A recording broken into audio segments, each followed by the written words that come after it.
we turn down the music, please? Hi, everybody. Welcome to Barrow Brewing Company for the Summer Lecture Series. Did you know the Barrows came to Texas in 1824?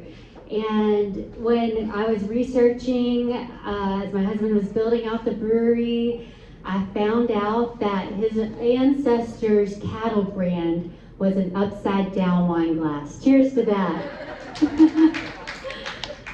So, Texas history is what today's lecture is about. I'm so proud to be joined by Jean Ray Tucker, Professor of History at Temple College. Jean Ray Tucker's favorite beer today is the Big Bubbly Blonde, and I hope y'all will enjoy this talk about Texas history. And remember, it's okay to order another beer. It's okay to get up and do what you need to do. We're all about geeking out over beer. So he'll open up the room for questions afterwards. And I also want to thank our sign language interpreter today, Emily McKesker is here. And so please give a warm round of applause, warm welcome to Jean Ray Tucker. Thanks, Katie. And don't mind getting another beer during the middle of this. I'm fine with that. I might get one during the middle of that. This is one of the favorite stories I like to tell my Texas history students at Temple College, all about how Texas influenced the American Revolution. And the other side of that is how the American Revolution influenced the Texas Revolution in 1835 and 1836. And I'd like to thank Katie and Barrow for letting me come and do this. Of course, when the Spanish came to the New World, they brought cattle with them. Christopher Columbus in 1493 dropped off some of the first Spanish cattle on the islands of the Caribbean. And wherever the Spanish went, they brought moo cows with them. By the late 1500s in New Spain, what we now call Mexico, there were large herds of cattle all across New Spain, and especially on the northern frontier of New Spain. In the late 1600s and early 1700s, when the Spanish colonized Texas, they brought cows with them to Texas, along with horses and mules and donkeys and everything else. When the Spanish planted missions in Texas, like the missions around San Antonio, here's a modern day map over here of the missions of San Antonio, and here's a map from the 1760s of the missions around San Antonio. There's the Alamo on the left. They introduced European crops and European livestock to feed the missionaries, the soldiers, any settlers, and that should say converts. There's a mistake in there. Not coverts, converts. I didn't proofread. And they wanted to keep the cattle and all the livestock away from the crops, which were right around the missions. So all of the missions operated ranches south and southeast of San Antonio, so that the cattle and the horses wouldn't eat all the crops that were around San Antonio. All of these missions used vaqueros, which is the Spanish for cowboys, from the Spanish word vaca for cows. Side note, white guys could not say vaquero, so they said buckaroo, and that's where the term buckaroo comes from, if you've ever wondered. Yeah? These vaqueros provided the labor. They're the cowboys that operated the ranches. Most of the vaqueros were indios, that's the Spanish for Indian. They were converted Indians, conversos. Or mestizos, that's the mixed race, part white, part Native American. Later in the early 1800s, there were some negros, black people either enslaved or free, that provided a lot of the labor on these missions. Here's an old picture of a Mexican vaquero, and over here is an archaeological drawing of one of the ranches that was southeast of San Antonio. Here's a map. San Antonio is up here in the top left.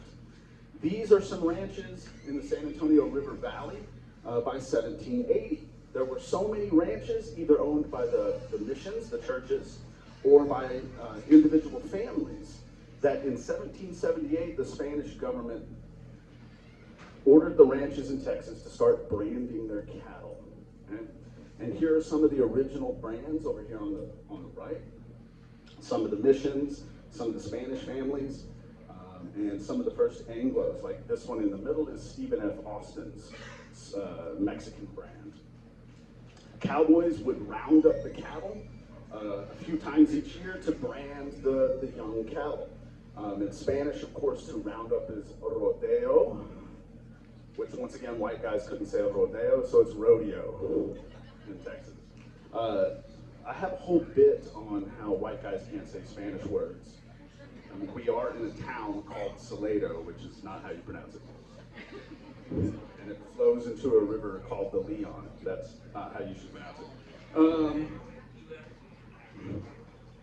So Texas has one thing, lots of cows. Those cows pretty much stayed in Texas in the 1600s and 1700s. They were used for milk, they were used for meat, they were used for hides, to pull plows, they were used for fat and tallow, to make candles and soap and a whole bunch of other things. Which brings us to the American Revolution. When the 13 colonies began their revolution against Britain in 1775, what the heck does that have to do with Spain? Well, Spain did not like Britain. And so Spain allowed the colonists from the 13 colonies to trade through New Orleans. New Orleans was part of Spanish Louisiana. On this map from the 1700s, here you see the 13 colonies along the coast. And this is all British territory to the Mississippi River. And then west of the Mississippi River is what would be Spanish Texas and Spanish Louisiana. Americans could go down the Mississippi River and trade with the Spanish in New Orleans. And a lot of the gunpowder and guns and other things they got from overseas first went to New Orleans, up the river, and then over to the 13 colonies. In 1779, during the American War for Independence, Spain declared war against Britain. And so now they are allies officially with the United States. And that brings us to this guy here. This is the governor of Spanish Louisiana, Bernardo de Galvez y Madrid, or just Galvez. Galvez is also in the military. He's only in his 30s, and he's the governor of Louisiana.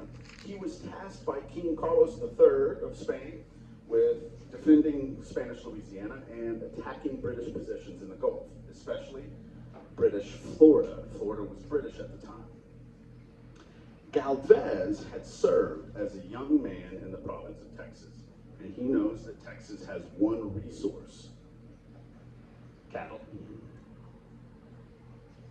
And knowing the old adage that an army marches on its stomach, Galvez orders the province of Texas to provide his army in Louisiana with beef so that they can attack British positions in Florida.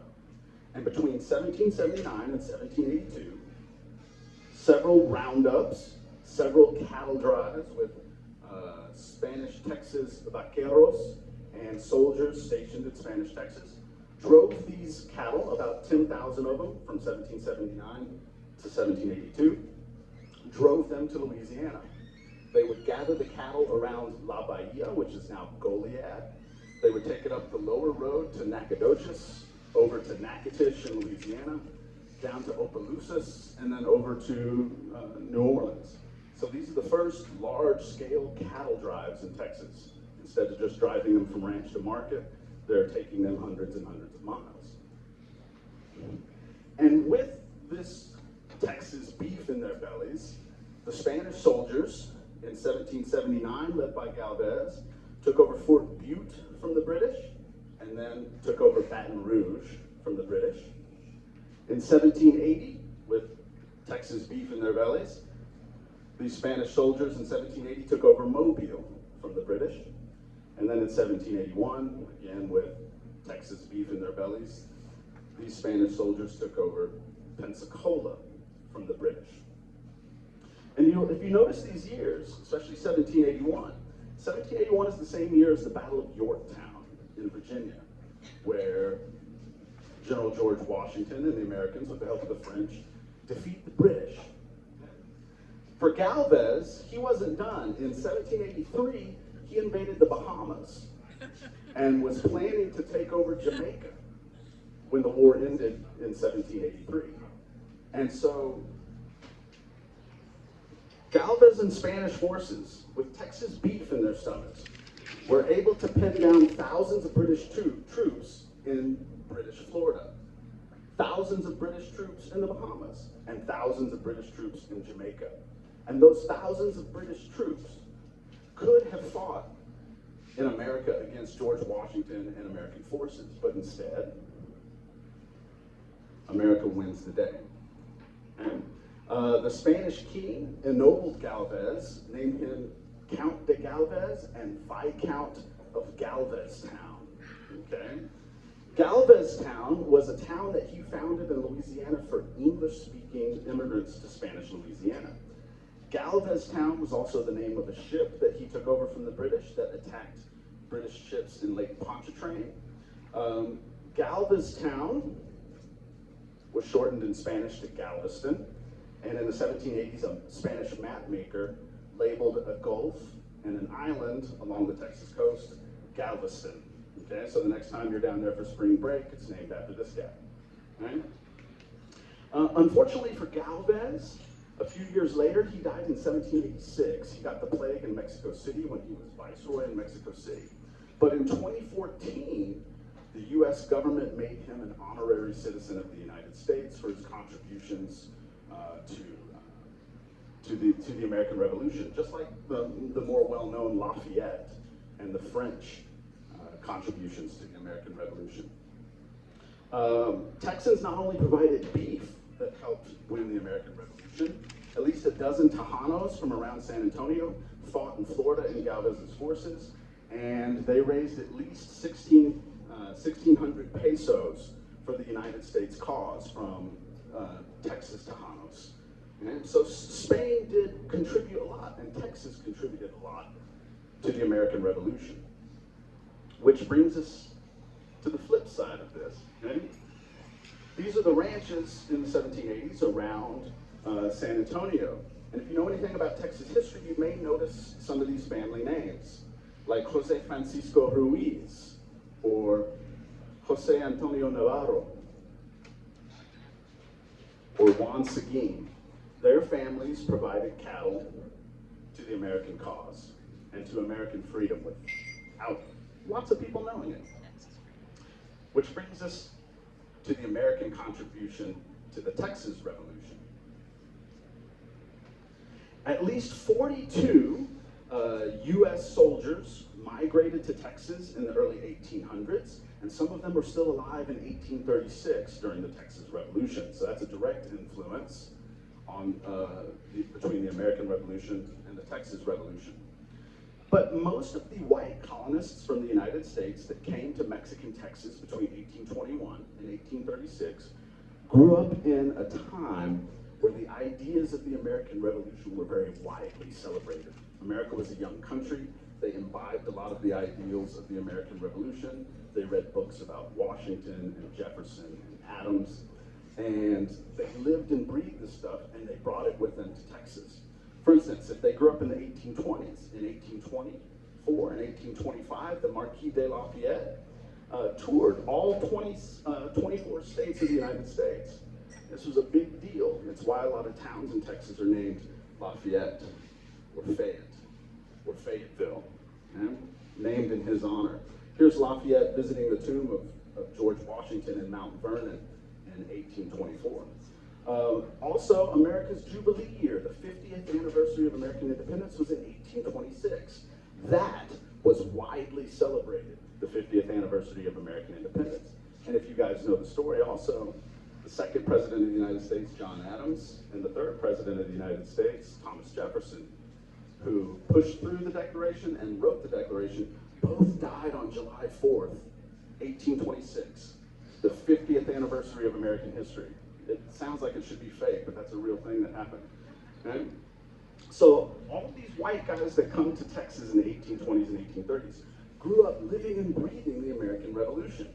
And so it's going to have an impact on the Texas Revolution.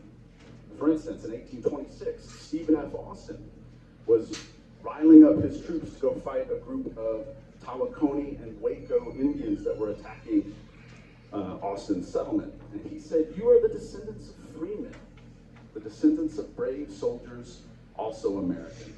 The blood that fills your veins has warmed the hearts of those who fought in the American Revolution, fought and conquered the oppressors of American liberty." In 1826, an Anglo settler from Virginia, Hayden Edwards, he decided to declare war against the Mexican government and started a republic called the Republic of Fredonia. It only lasted for a few days, but he also riled up his people by saying, "We knew you were Americans, the sons of those long departed patriots, who when their rights were invaded, nobly grasped their arms and planted the standard of liberty and independence in our native land." Okay? Here's the flag of Fredonia, and if Fredonia sounds like a funny name for a country, it's an American idea. In 1803, a New York politician recommended that the United States of America wasn't a good name for a new country. Let's call it Fredonia. And Noah Webster, who wrote the dictionary, suggested this. It didn't go anywhere, but they didn't just pull Fredonia out of a hat. It's an American idea. Anglo settlers from the United States to Mexican Texas, even though they were nominally Mexican citizens, still thought of themselves as Americans. And they even named their towns after American figures. And here is the town of Columbia, which is going to be one of the temporary capitals of the Republic of Texas. Columbia is named not for the nation of Colombia in South America, but for Columbia, the female representation of the United States that we really don't use anymore. She was replaced by Uncle Sam and Lady Liberty. But some of you might all remember those movies and TV shows that used to have Columbia holding a torch. And Columbia is an American term, and here's supposedly Mexican citizens naming a town Columbia. There's also the town of Liberty in Mexican Texas, and not one, but two towns named after George Washington in Texas. Okay? The top one is Washington on the Brazos. The bottom one is a town called New Washington. That does not exist anymore. Whites from the United States and Mexican Texas celebrated two big holidays each year. Not Mexican Independence Day, but American Independence Day on July 4th and Washington's birthday in February. This is Dillaway Rose Harris. She came to Texas in the 1830s as a young girl, and she wrote about a July 4th picnic that they had in Mexican Texas in 1834. The 4th of July was a fine day. The barbecue was near Mr. Dyer's house. The music was two fiddles played turnabout by three Negro men. What did they eat? We ate barbecue meat, all sorts of vegetables, coffee, fowls, potatoes, honey, and cornbread. But no cakes, as there was no flour in the country.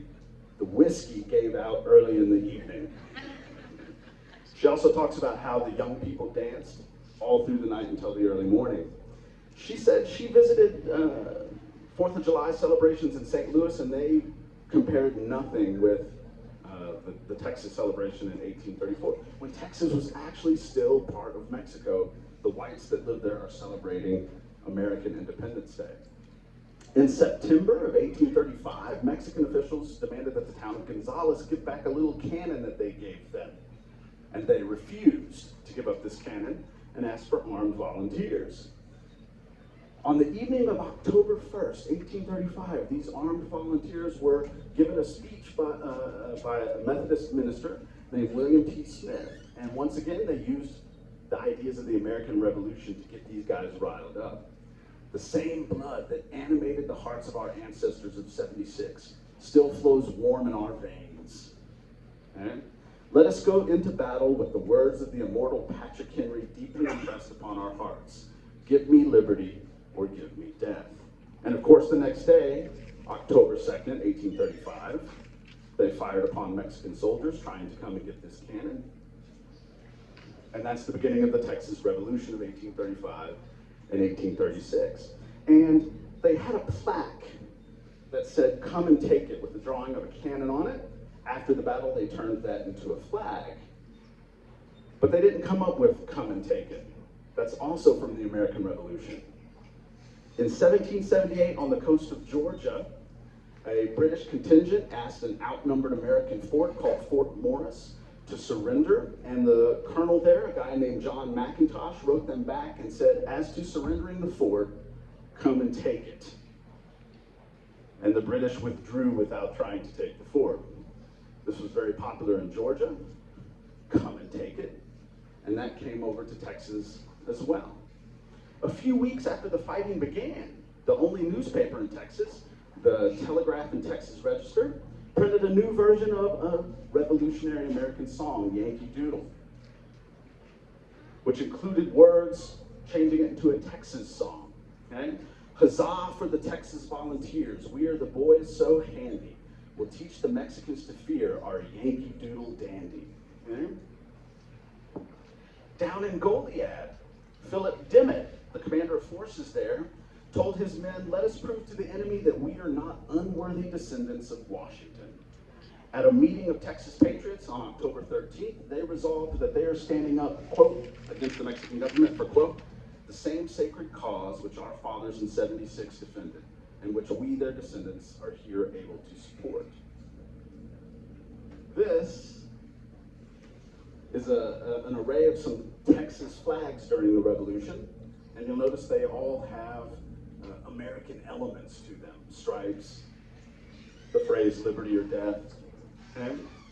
These Texans who are fighting against Mexican think that they're reliving the fight of their fathers and grandfathers against the British in 1776, here against the Mexican government in 1836. Even the famous letter by William Barrett Travis, written from the Alamo, is written to the people of Texas and all Americans in the world. He says down here, "I call on you in the name of liberty, of patriotism, and everything dear to the American character to come to the aid of the Alamo."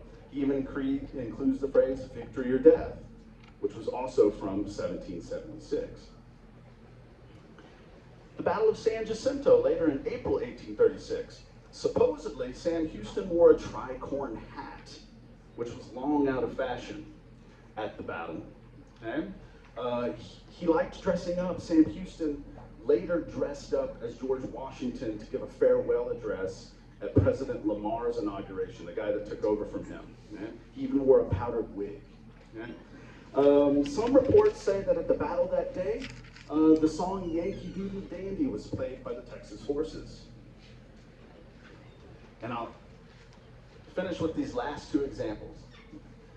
During the Texas Revolution, Stephen F. Austin and two other guys were sent to the United States to try to get support for the Texas Revolution against the Spanish. And deciding that every revolution needs a flag, Stephen F. Austin tried to draw one. It was green, white, and red, the colors of Mexico.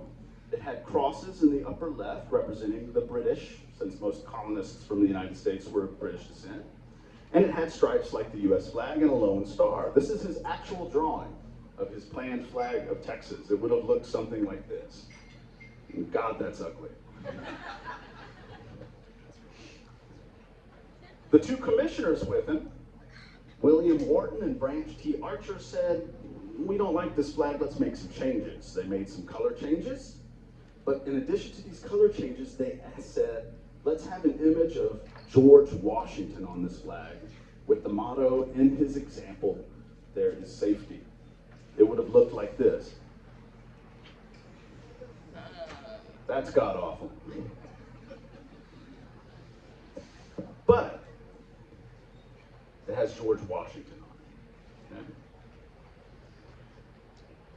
The Texas Patriots of 1836 were reliving, they were cosplaying, kind of, the Revolution of 1776 that their fathers and grandfathers had fought against the British. So, Texas cattle played a part in the American Revolution. So Spanish Texas, with its beef, helped America win the American Revolutionary War.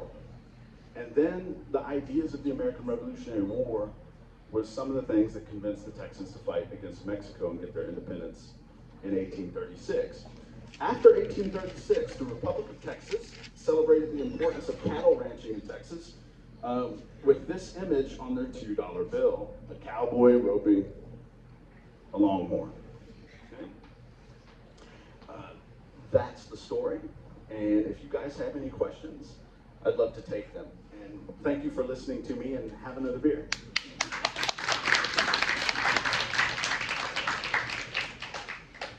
Am I remembering right that the flag of Coahuila y Tejas also had a Lone Star?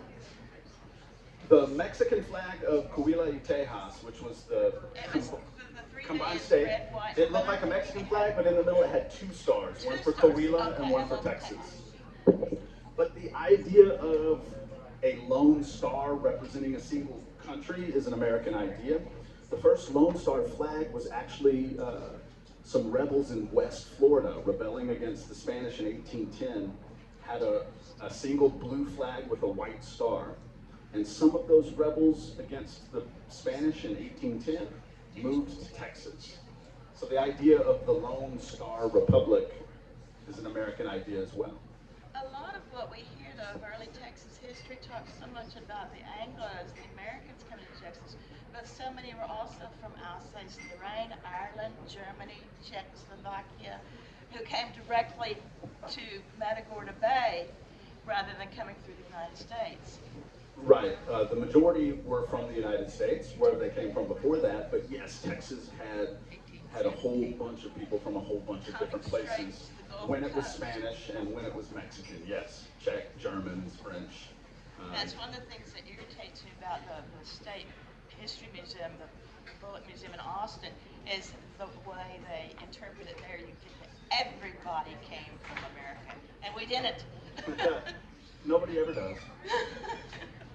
I was just going to tell you that Chile, the flag for the country Chile, is 1817, and it's almost identical.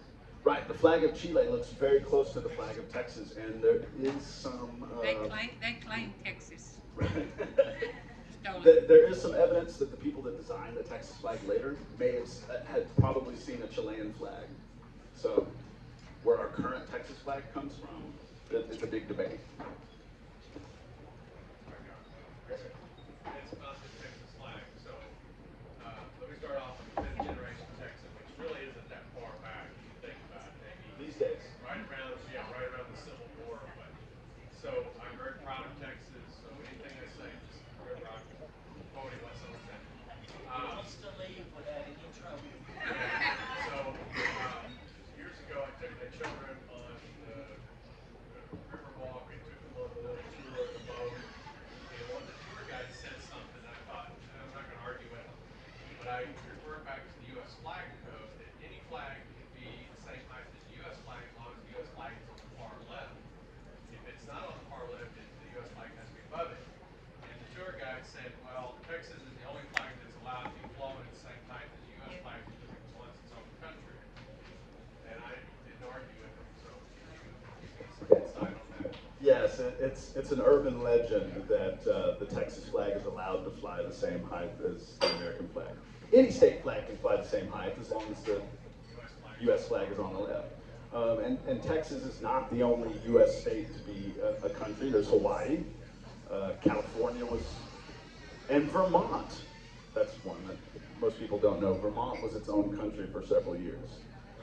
It started quite a little storm on the boat because someone did object to that, and these two guys started arguing. I thought, last thing we need Is a fight on a boat? a fight on the boat. Well, I With a bunch of children. I actually fell into the San Antonio River. I won't tell you why, but it's only about waist deep. They'd have probably been okay.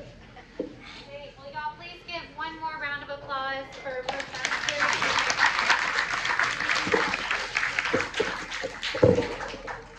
Good job.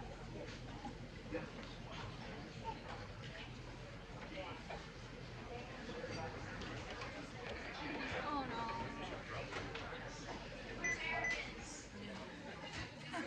I wonder how much it got. Did you learn anything? Yeah, that Galvez. Yeah. You know, I know the Hotel Galvez. In Galveston. Okay. Beautiful hotel that's been there. Okay. It's there again. Here, let me get your. Oh,